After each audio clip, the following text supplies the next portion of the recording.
Date है आज 28 दिसंबर 2020। आज सिर्फ हम करंट अफेयर करेंगे।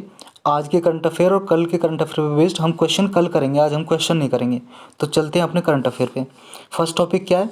लद्दाख में एक मेट्रोलॉजिकल सेंटर अभी इंस्टॉल होगा 29 दिसंबर को। तो इससे रिलेटेड न्यूज़ है, ये देखेंगे। जाइंट आइसबर्ग A68 क्या है, ये देखेंगे। किसान सम्मान निधि स्कीम PM किसान, ये अभी न्यूज़ में थी, ये देखेंगे। BBX11 जीन, ये देखेंगे। और त्रिपुरा की गवर्नमेंट ने एक स्कीम चलाई है, उस स्कीम को देखेंगे। तो ये सारे टॉपिक पढ़ेंगे आज हम। तो चलते हैं अपने फर्स्ट टॉपिक पे।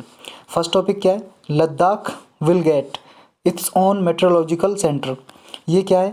MC meteorological centre. ये देखो, आप देख लो, ये जी मेट्रोलॉजिकल सेंटर, ये लद्दाख में सेंटर है। और ये इंस्ट्रूमेंट लगाया जाएगा जिससे क्या काम करेगा ये मेट्रोलॉजिकल सेंटर? वेदर फोरकास्टिंग के लिए। क्या? वेदर फोरकास्टिंग के लिए। वेदर क्या होता है जी? मौसम की जानकारी देगा। मौसम की जानकारी जैसे रेनफॉल कब होगा, बारिश कब होगी, आपका क्लाउड फॉर्मेशन कितनी हो रही है, कब स्नोफॉल होगी, कब बर्फ़ पड़ेगी। स्नोफॉल का मतलब कब बर्फ़ पड़ेगी, कितनी बर्फ़ पड़ेगी, ये सारी मौसम की जानकारी वेदर फोरकास्टिंग करेगा ये मॉडल। क्या? मेट्रोलॉजिकल सेंटर सारी जानकारियाँ जुटाएगा।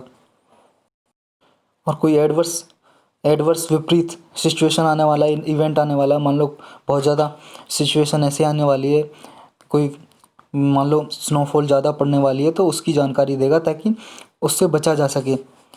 और क्या करेगा? ये कहाँ पे स्थित है?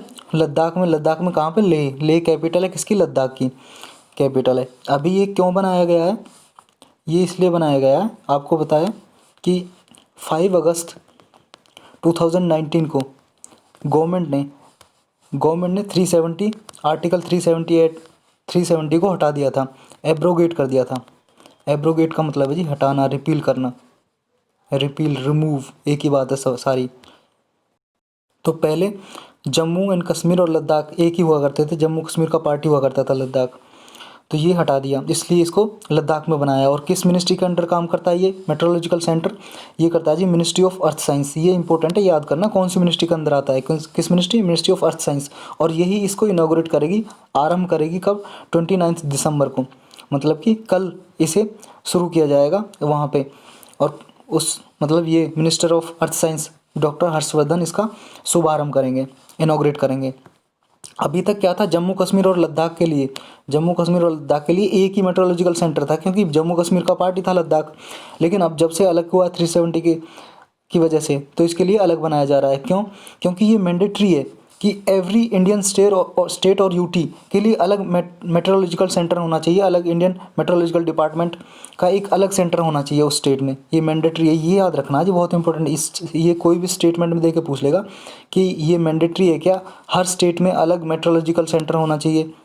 मेट्रोलॉजिकल सेंटर हर स्टेट के लिए, हर यूनियन टेरिटरी के लिए होना चाहिए। उसका जवाब है जी यस, बिल्कुल बिल्कुल हाँ, कि बिल्कुल मैंडेटरी है, अनिवार्य है। मैंडेटरी का मतलब अनिवार्य है कि लगाना ही लगाना है, अनिवार्य।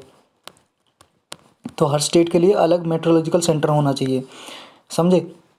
तो ये इसी वजह से ये मैंने बता ही दिया। आर्टिकल 371 ये 5 अगस्त 2019 को हटाया था गवर्नमेंट ने, तो अलग कर दिया था, इस वजह से अलग इसके लिए इंस्टॉल किया जा रहा है। इसमें इतना ही था। चलते हैं नेक्स्ट टॉपिक पे। नेक्स्ट टॉपिक है जी जाइंट आइसबर्ग A68। आइसबर्ग क्या होता है जी? आइस का मतलब होता है बर्फ़, और बर्ग का मतलब हो जाए जी पार्ट। ये बर्फ़ होता है जी हिंदी में, और ये पार्ट, हिस्सा। तो बर्फ़ का हिस्सा बहुत बड़ा, हिमखंड बोलते हैं इसे शुद्ध हिंदी में, हिमखंड।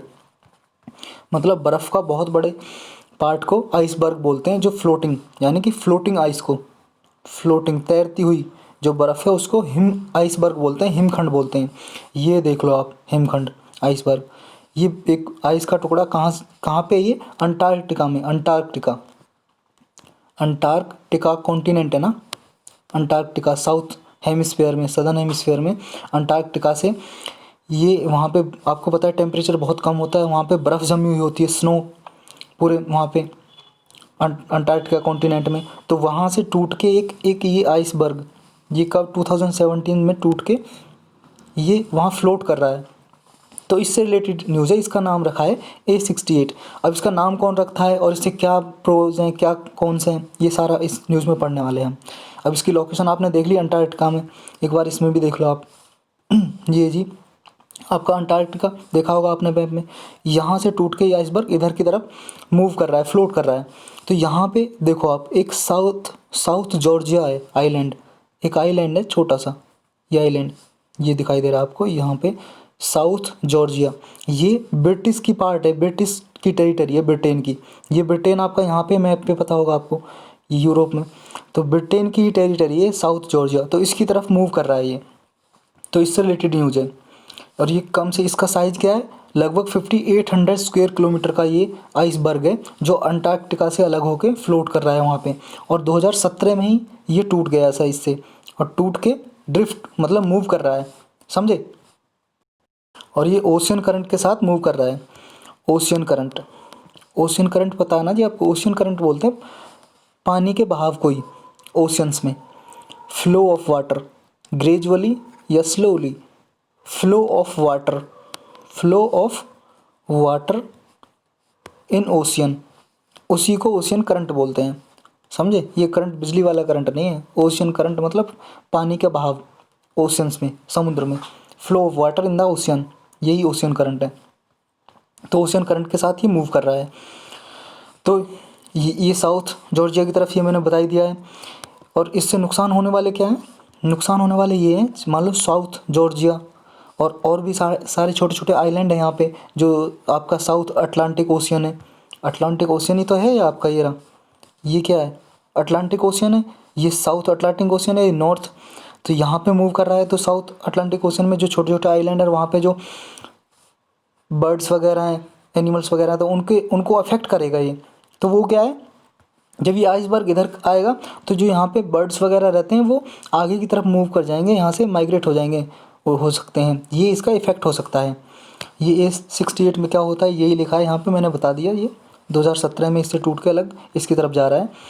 और अब इसकी नेमिंग कौन करता है, जो आइसबर्ग है, आइसबर्ग का नाम रखा ना A68, और ये A68A है, A68A, A68A, क्योंकि A68 का पार्ट ही इससे अलग हुआ A68A।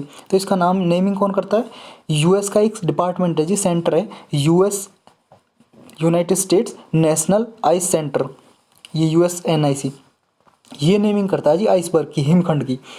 तो अंटार्कटिका से जो ये टूटा है इसका भी नाम इसी ने रखा है।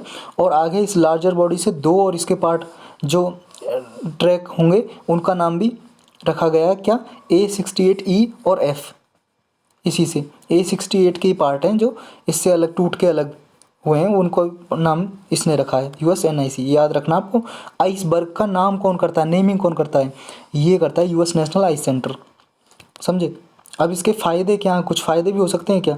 नुकसान तो आपने देख लिए कि मान लो ये इस आइलैंड पे आएंगे तो इसको नुकसान पहुंचा सकता है, ये तैरता हुआ आएगा, फ्लोटिंग करता हुआ, यहाँ से जो बर्ड्स हैं वो मूव कर सकते हैं, माइग्रेट कर सकते हैं, अफेक्ट कर सकते हैं। जैसे यहाँ पे पोलर रीजन में क्या पाई जाती है आपको पता है ना, पेंगुइन, पेंगुइन पाई जाती है। पेंगुइन एक बर्ड है जी, छोटा सा प्यारा सा होता है, वाइट सा, इतना सा, उस पर तो बनेगा नहीं, ऐसा होता है कुछ छोटा सा ऐसा पेंगुइन, तो वो मूव कर सकता है, माइग्रेट कर सकता है। ये तो नुकसान हो गए इसके। इसके प्रोज भी हैं कुछ। प्रोज का मतलब है जी बेनिफिट क्या हो सकते हैं, मतलब पॉजिटिव पॉइंट क्या होते हैं प्रोज का मतलब। और कॉन्स लिखते हैं, कॉन्स मतलब कॉन्स लिखते हैं डीमेरिट के लिए, मतलब डिसएडवांटेज, नुकसान क्या है। और प्रोज मतलब प्रॉफिट, बेनिफिट्स क्या हो सकते हैं, ये हो सकते हैं जब ये मूव करेगा ना, ये आइसबर्ग है, ये फ्लोट कर रहा है, फ्लोट कर रहा है, ये है जी फ्लोट की स्पेलिंग, फ्लोट मतलब तैर रहा है, फ्लोट कर रहा है समुद्र में, ओशियन में। तो ये यहाँ की डस्ट, जो डस्ट होगी धूल ओशियंस में, उसको क्या है हटा देगा, कैरी करके ले जाएगा अपने साथ। तो यहाँ पे क्या होगा, डस्ट को ले जाएगा। तो जो यहाँ पे प्लैंकटन होते हैं ना, प्लैंकटन, प्लैंकटन क्या होते हैं जी, जो ओशियंस में ग्रास और छोटे छोटे प्लांट होते हैं ना, घास और छोटे छोटे पौधे, उन्हीं को ओशियंस में जो होते हैं ग्रास और प्लांट, घास और छोटे छोटे पौधे, उन्हीं को प्लैंकटन बोलते हैं, याद रखना प्लैंकटन। तो ये प्लैंकटन क्या होता है, जब डस्ट इन पे जमी होती है ना, ऊपर जैसे मान लो डस्ट जमी हुई है, तो क्या है जो सनलाइट आती है ना प्लैंकटन पे पहुंच नहीं पाती है। तो आपको पता है जो ग्रीन प्लांट्स होते हैं उन्हें अपना भोजन बनाने के लिए, फूड बनाने के लिए सनलाइट चाहिए होती है। तो वरना क्या है कि फोटोसिंथेसिस नहीं होगी ना, प्रकाश संश्लेषण की क्रिया नहीं होगी फोटोसिंथेसिस, इस क्रिया की वजह से ये तो फोटोसिंथेसिस की वजह से तो ये अपना भोजन बनाते हैं। तो जब प्लैंकटन को सनलाइट नहीं मिलेगी तो अपना भोजन सही तरीके से नहीं बना पाते और ये मर जाते हैं, ख़त्म हो जाते हैं। तो जब जो ये आइसबर्ग है, आइसबर्ग जब ये फ्लोट करके डस्ट को अपने साथ कैरी करके ले जाएगा तो डस्ट हट जाएगी, तो क्या ये प्लांट एब्जॉर्ब अच्छे से सनलाइट कर सकेंगे और इनकी ग्रोथ होगी प्लैंकटन की। जब इनकी ग्रोथ होगी तो क्या करेंगे, ये जो एटमॉस्फेयर में जो वातावरण में CO2 है, कार्बन डाइऑक्साइड, उसको एब्जॉर्ब करेंगे, तो यहाँ से कार्बन डाइऑक्साइड का लेवल जो है कम होगा। तो ये इसका एक फ़ायदा है। समझे फ़ायदा क्या होगा, CO2 को एब्जॉर्ब करेगा ये एटमॉस्फेयर में। अब इसको इसका कारण क्या बताया जा रहा है, ये जो टूटा है, जो हिमखंड आइसबर्ग टूटा है इससे अंटार्कटिका से, क्या कारण है, जो 2017 में ही टूट गया था, इससे अलग हो गया था। तो इसका कारण ये है जी, एक ब्रिटिश ने सर्वे की है, उसके अकॉर्डिंग क्या कह रहे हैं, ये एक नेचुरल इवेंट है, नेचुरल फिनोमेना है, अपने आप टूटा है। लेकिन बहुत से एक्सपर्ट ने मॉडल दिया है, उसके अनुसार कहा है कि ये परिणाम है ग्लोबल वार्मिंग का, मतलब as a consequence of global warming. मतलब ग्लोबल वार्मिंग पता है ना आपको, जो हमारा एटमॉस्फेयर का टेम्परेचर इंक्रीज हो रहा है, उसी को इंक्रीज होने को ही ना ग्लोबल वार्मिंग कहते हैं। मतलब ग्लोबल विश्व, और वार्मिंग का मतलब है गर्म होना, हमारा जो एटमॉस्फेयर वातावरण का टेम्परेचर गर्म हो रहा है। तो उसकी वजह से क्या है कि जो आइसबर्ग हैं, आपको पता है ना, गर्मी मतलब गर्मी, टेम्परेचर का ज़्यादा होना और आइस दोनों एनिमी है। अगर टेम्परेचर ज़्यादा होगा तो आइस पिघल जाएगी ना, समझे। तो जब जैसे ही ग्लोबल वार्मिंग हो रही है, टेम्परेचर बढ़ रहा है एटमॉस्फेयर का, उसकी वजह से ये टूटा है, ये जो आइसबर्ग है ग्लेशियर से, अंटार्कटिका से। तो ये कारण भी बताया जा रहा है, समझे। इसमें सिर्फ इतना ही था। चलते हैं अपने नेक्स्ट टॉपिक पे। नेक्स्ट टॉपिक क्या है, किसान सम्मान निधि स्कीम, PM किसान शॉर्टकट में, प्रधानमंत्री किसान सम्मान निधि स्कीम बोलते हैं योजना। तो अभी न्यूज़ में क्यों थी आपको पता है, अभी कल हमारे प्रधानमंत्री मोदी जी ने 2,000 रुपये किसानों के अकाउंट में ट्रांसफ़र किए हैं। अपने मन की बात में भी ये बोला है, कल मन की बात कार्यक्रम हुआ था ना, तो किसान के अकाउंट में अभी 2,000 भेजे हैं किसानों के अकाउंट में, तो इसलिए न्यूज़ में थी। ये स्कीम क्या है, स्कीम है जी, इसके स्कीम के अंडर, PM किसान के अंडर क्या है कि 6,000 रुपये पर ईयर, साल में 6,000 रुपये इनकम दी जाती है किसानों को मुफ्त में, डायरेक्टली उनके अकाउंट में भेज दी जाती है। बैंक में अकाउंट होते हैं किसानों के, उनके अकाउंट में भेज दी जाती है। लेकिन याद रखना, 6,000 डायरेक्टली नहीं भेजे जाते हैं, हर 4 महीने में, क्वार्टर मतलब हर 4 महीने में भेजे जाते हैं। 2,000 4 महीने में, अगले 4 महीने में 2,000, 2,000, फिर अगले 4 महीने में 2,000। तो 2,000 3 किस्तों में भेजे जाते हैं, 3 इंस्टॉलमेंट में, 3 इंस्टॉलमेंट मतलब किस्त, 3 किस्तों में भेजे जाते हैं 4-4 महीने में, 2-2 हज़ार किसानों में। और ये स्कीम, ये बहुत इंपॉर्टेंट चीज़ होती है कि कोई भी स्कीम है जो किसके अंडर आती है, ये किसके अंडर आती है, PM किसान, ministry of agriculture and farmer welfare.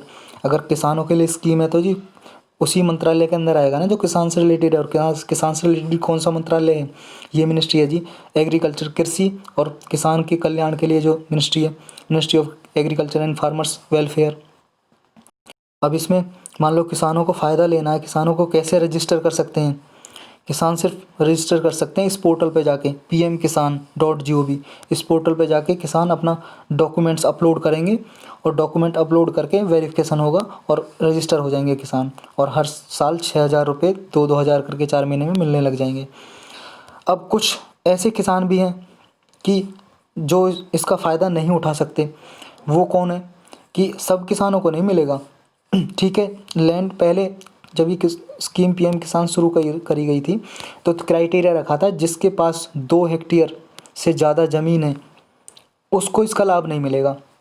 लेकिन बाद में ये 2018 में शुरू की गई थी स्कीम PM किसान, लेकिन बाद में 2019 में जून 2019 में क्या किया था कि ये क्राइटेरिया हटा दिया था कि ठीक है, जिसके पास जितनी भी ज़मीन है किसान के पास सबको मिलेगी, ज़मीन का कोई क्राइटेरिया नहीं है, मतलब इर्रेस्पेक्टिव ऑफ लैंड होल्डिंग, मतलब जिसके पास कितनी भी ज़मीन है सबको मिलेगी। लेकिन एक क्राइटेरिया, ये चीज़ नहीं होनी चाहिए, क्या नहीं होनी चाहिए कि जो किसान ज़मीन है वो इंस्टीट्यूशनल लैंड होल्डर नहीं होना चाहिए।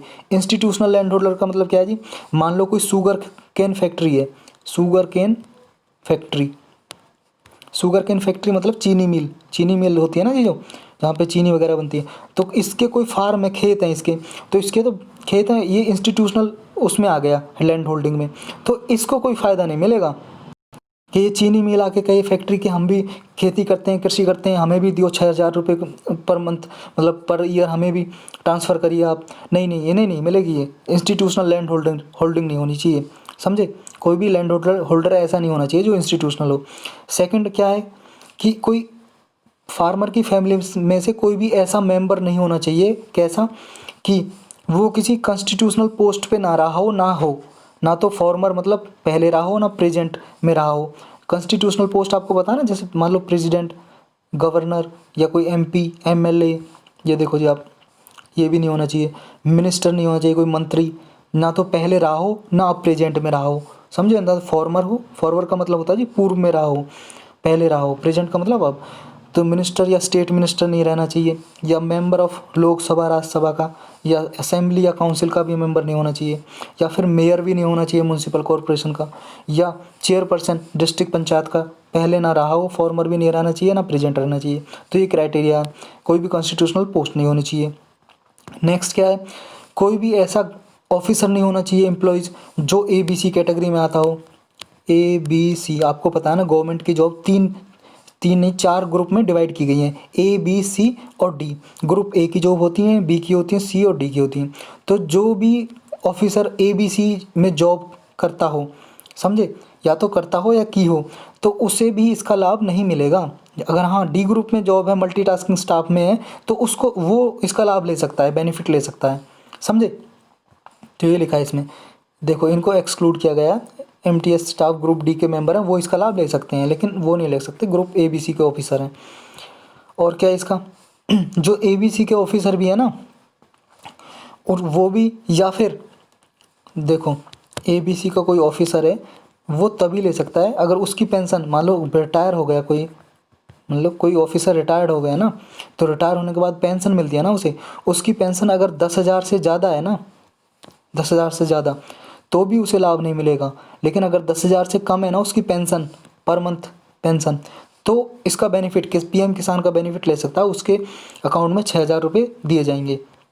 यही लिखा जी यहाँ पे देखो, ऑल सुपर एनुएटेड का मतलब क्या होता है जी, रिटायर्ड ऑफिसर जो रिटायर हो जाते हैं ना, सेवानिवृत्त हिंदी में बोलते हैं, तो उनको। लेकिन अगर यही MTS कोई ग्रुप D से रिटायर हुआ है, MTS से रिटायर हुआ है कोई भी मेंबर, कोई भी आदमी पर्सन, और उसकी पेंशन 10,000 से ज़्यादा है, तो उस वो लाभ ले सकता है, उसके लिए अलाउ है, समझे। और ऐसा पर्सन जिसने पिछले साल में इनकम टैक्स ना भरा हो, कोई ऐसा पर्सन भी नहीं होना चाहिए जिसने पिछले साल इनकम टैक्स, पता है ना आपको, 5 लाख रुपए तक इनकम टैक्स फ्री, और 5 लाख से ज़्यादा पर ईयर एनुअल इनकम जिसकी ज़्यादा है, तो वो इनकम टैक्स भरेगा। तो अगर उसने इनकम टैक्स नहीं भरा लास्ट ईयर में, उसकी इनकम इतने से ज़्यादा नहीं है पर्टिकुलर एक अमाउंट से, तो भी ले सकता है। और नेक्स्ट कौन इस एक्सक्लूड क्या है, ये है जी लास्ट कैटेगरी, ऐसे प्रोफेशनल्स जो डॉक्टर हों, इंजीनियर हों, लॉयर हों, या अकाउंटेंट CA हों, चार्टेड अकाउंटेंट्स या आर्किटेक्ट, तो इनको भी एक्सक्लूड किया गया है, क्योंकि ये भी आपको पता है ना बहुत ज़्यादा कमाते हैं इनकी, तो इन्हें ज़रूरत ही नहीं है 6,000 रुपये साल में इनको दिया जाए। तो ऐसे कि ये भी किसान, मान लो ये खेती करते हों, ऐसे इंजीनियर भी तो होते हैं, आर्किटेक्ट अकाउंटेंट कि वो भी खेती करती हों, कृषि करती हों, तो वो अगर करते हैं तो उनको भी लाभ नहीं दिया जाएगा, बेनिफिट नहीं दिया जाएगा, समझे। तो इसमें सिर्फ इतना ही था। चलते हैं नेक्स्ट टॉपिक पे। नेक्स्ट टॉपिक है जी आपका, नेक्स्ट टॉपिक है जी BX11 जीन, BBX 11 जीन। ये एक जीन है जी जो प्लांट में अभी पाया गया है, साइंटिस्ट ने खोजा है कि ये क्या करता है, जो प्लांट में जो प्रोटोक्लोरोफ्लाइड होता है ना, प्रोटोक्लोरोफ्लाइड, इसके लेवल को रेगुलेट करता है प्लांट में। मतलब ग्रीन प्लांट जो होते हैं, हरे पौधे जो होते हैं, उनमें जीन होता है जो उनमें प्रोटोक्लोरोफ्लाइड होता है, उसको रेगुलेट करता है। और ये कहाँ पाया जाता है, क्लोरोफिल में। जब क्लोरोफिल का जो बायोसिंथेसिस होती है, तो ये उसमें हेल्प करता है क्लोरोफिल के। और क्लोरोफिल किस काम आता है, आपको पता है क्लोरोफिल मैंने अभी बताया था जब ओशियंस वो आइसबर्ग वाला चैप्टर बताया था कि कोई भी प्लांट से अपना भोजन कैसे बनाते हैं, फोटोसिंथेसिस होती है क्रिया, प्रकाश संश्लेषण, और उन्हें वो क्या है सनलाइट एब्जॉर्ब करते हैं। तो सनलाइट जो एब्जॉर्ब करता है ना प्लांट में, एक जो होता है ये क्लोरोफिल ही होता है जो एब्जॉर्ब करता है सनलाइट, और फिर ये फूड प्रिपेयर करने में प्लांट का हेल्प करता है। तो ये क्लोरोफिल में हेल्प करेगा रेगुलेट करने में, ये जीन करता है, मतलब ये खोजा गया है अभी BBX11 जीन नाम का जीन। तो आपको ये याद रखना है कि BBX जीन किससे रिलेटेड है, प्लांट में पाया जाता है, जो प्रकाश संश्लेषण क्रिया में भी हेल्प करता है। और प्रोटोक्लोरोफ्लाइड जो क्लोरोफिल के बायोसिंथेसिस क्या हो रहा है यार, बायोसिंथेसिस में जो हेल्प करता है, समझे। आपको याद रखना क्लोरोफिल में ये हेल्प करता है क्लोरोफिल को। इसमें इतना ही था, BBX11 जीन याद रखना आपको। नेक्स्ट क्या है, त्रिपुरा गवर्नमेंट ने एक स्कीम लॉन्च की है। कौन सी स्कीम, इसके अंदर क्या है कि जो भी मार्च 2018 तक 2018 तक कोई भी पॉलिटिकल वायलेंस में किसी का भी कोई पर्सन मरा है, लाइफ हो गई है, उसकी डेथ हो गई है, समझे, राजनीतिक विद्रोह के कारण किसी की डेथ हो गई है, तो उस परिवार को, क्या पॉलिटिकल की वजह से जिसकी डेथ हो गई है उस परिवार को गवर्नमेंट जॉब दी जाएगी, एक मेंबर को उस परिवार के, समझे। मान लो मार्च 2018 तक पॉलिटिकल वायलेंस हुए त्रिपुरा स्टेट में, और उसकी वजह से किसी फैमिली की एक मेंबर की जान चली गई, या किसी दो मेंबर की चली गई, किसी मेंबर की जान चली गई, डेथ हो गई, तो इस फैमिली के एक मेंबर को गवर्नमेंट जॉब दी जाएगी। ये त्रिपुरा गवर्नमेंट ने स्कीम चलाई है, समझे। तो आज के लेक्चर में सिर्फ इतना ही था। तो आज के क्वेश्चन हम कल करेंगे, आज के करंट अफेयर पर कल की करंट अफेयर बेस्ड क्वेश्चन हम कल करेंगे। तो प्लीज़ ज़्यादा से ज़्यादा शेयर करो, आप प्लीज़ सब्सक्राइब करो, ताकि मैं आपके लिए करंट अफेयर बनाता रहूं। और मैं आपके लिए करंट अफेयर दावा करता हूं बिल्कुल ईजी बना दूंगा। आप सिर्फ ध्यान से डेली फॉलो करिए, बिल्कुल ईजी लगने लगेगा आपको current affair. Thank you for watching. कल मिलते हैं, तब तक वेट कीजिए।